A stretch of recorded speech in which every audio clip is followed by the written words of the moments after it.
Olá, nesse vídeo eu vou mostrar para você sobre como configurar as buscas e os filtros de um dashboard. Aqui nós temos um dashboard já criado na aula anterior, no qual nós temos um dashboard vazio ainda, né?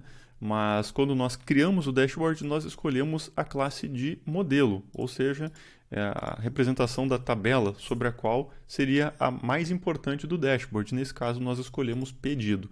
Ao fazer isso, o Creator já cria um formulário de busca usando os campos buscáveis da tabela de pedido, né? Aqueles que nós configuramos lá no modelo de dados, e já configura alguns filtros também, né? Que é como esses campos do formulário se relacionam com os campos do modelo de dados. Mas nós não precisamos ficar restrito apenas a esses filtros. Nós podemos, pensando em colocar, né, os objetos no dashboard, já criar filtros adicionais. Um exemplo que eu dou é que na tabela de pedidos nós temos alguns campos que não estão no formulário de busca, que são o ano do pedido e o mês do pedido, que são justamente campos ótimos para fazer filtros e agrupamentos, né? Que é o ano e o mês do pedido. Então, esses campos eles não estão no formulário de busca, mas nós podemos facilmente adicionar eles aqui. É o que eu vou fazer agora. Eu vou adicionar dois slots de uma coluna. Eu vou chamar aqui o primeiro slot, já vou colocar um label nele. E aqui no label eu vou chamar de ano. E no outro label vou chamar de pedido. E aqui eu vou colocar um componente que é o multicombo, que possibilita então que a gente marque aí vários itens, né, de ano e pedido.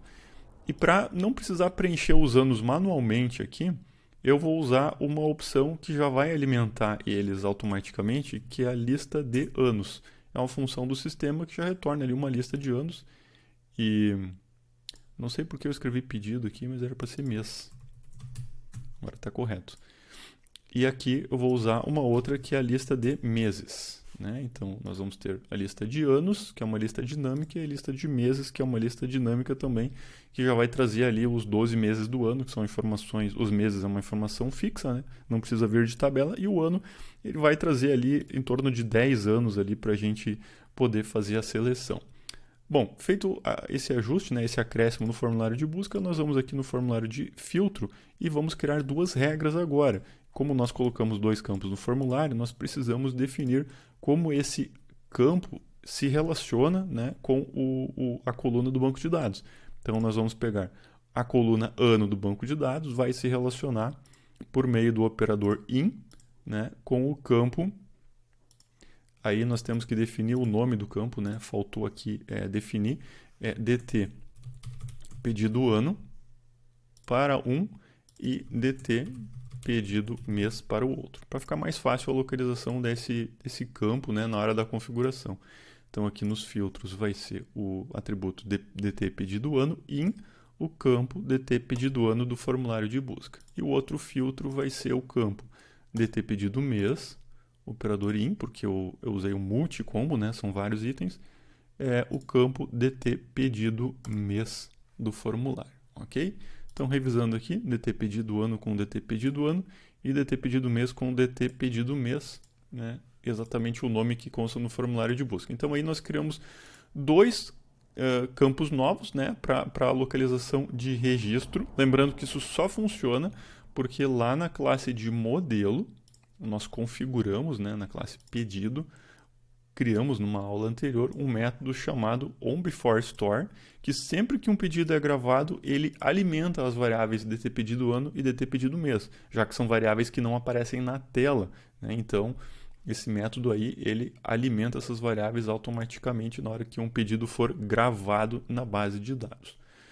Ok? Bom, vamos salvar então, vamos atualizar aqui, lembrando que quem está trabalhando com teste online é só atualizar o ambiente de testes, eu estou trabalhando local, então eu vou atualizar aqui meu XML, né, que é o dashboard, abro ele, então agora nós temos aqui, e não funcionou, não alimentou nossos itens. Vamos ver o que nós erramos aqui nas propriedades.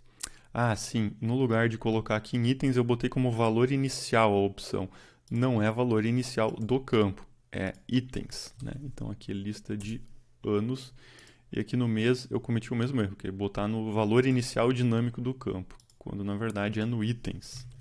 lista de meses. Pronto. Lembrando que o valor inicial é a primeira opção que vai setada no campo. E itens é a lista que a gente quer alimentar as opções. Então agora coloquei no lugar correto. Vamos atualizar aqui. Atualizar nosso dashboard. Pronto. Vamos abrir aqui então, dashboard de pedidos. Agora sim, temos aqui uma lista com vários anos e a lista com os meses, né, que podem ser aplicados aí como filtro no dashboard. Outro ajuste que nós temos que fazer é que a listagem de clientes, ela está exibindo clientes e vendedores, e a de vendedores também, né, ou seja, está exibindo todas as pessoas. Para fazer esse ajuste, nós vamos abrir aqui o campo de filtro de cliente e aqui onde diz filtros personalizados, eu vou colar um filtro que é... Deixa eu só copiar corretamente. Categoria ID, né, que é o campo da tabela, né, de pessoas que diz se é cliente ou vendedor, igual a pessoa, categoria cliente.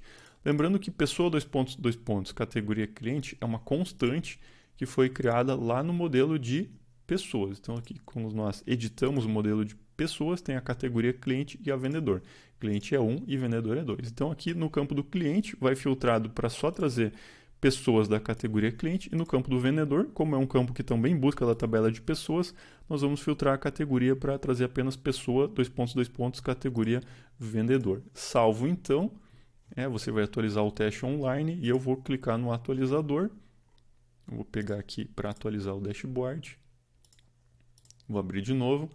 E agora, aí sim, né, ele está exibindo somente clientes aqui e somente vendedor no campo do vendedor.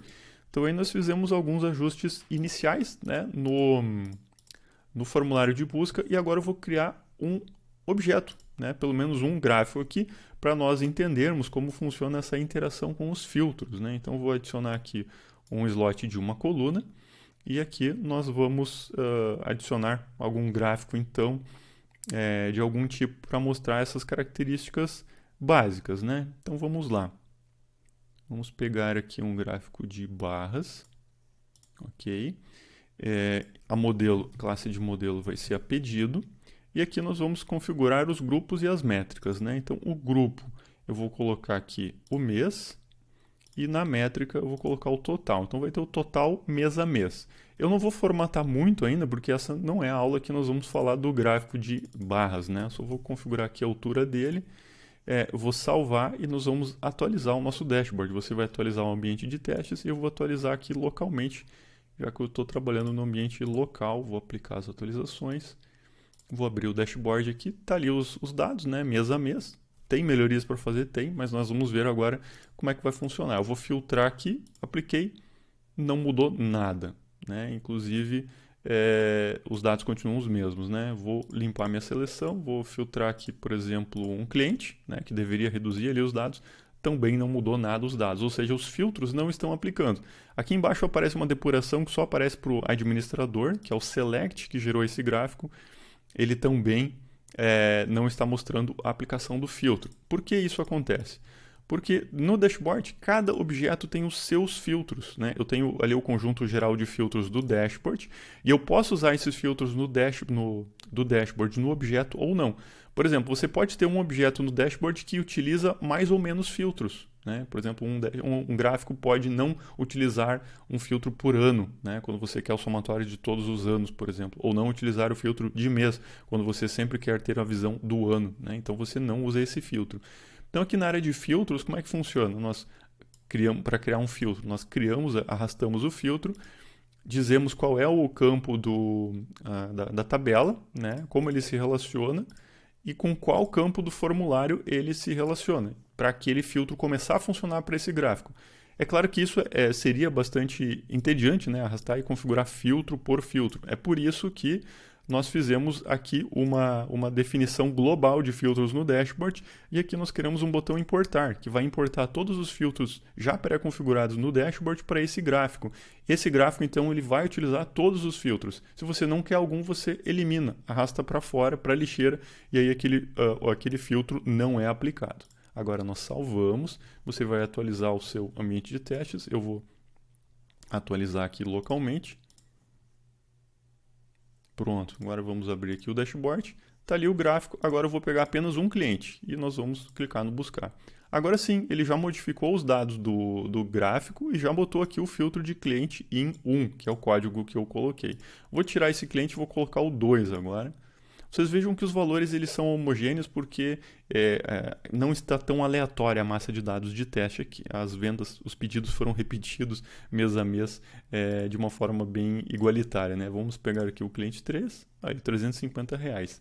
Vamos pegar aqui apenas 2 meses, aí apenas janeiro e fevereiro, então, desse cliente. Então, os filtros estão funcionando. Vamos experimentar mais um aqui, por exemplo, por status, né? Apenas pedidos criados e pagos. Eles vão, a plataforma, né, vai fazer o filtro aqui, status pedido in 1 e 2, que são os códigos desses status. Lembrando que essa depuração, que aparece o comando SQL gerado, só vai aparecer quando você está logado como admin, né? Para outros usuários automaticamente vai estar desligado esse alerta. Então nesse vídeo nós vimos que nós já temos um formulário de busca quando criamos o dashboard, né, que é herdado da classe de modelo. Vimos como criar campos novos de filtro, como configurar esses filtros. Criamos também um gráfico, né, e puxamos os filtros gerais do dashboard para dentro desse gráfico para ele usar, né, esses filtros.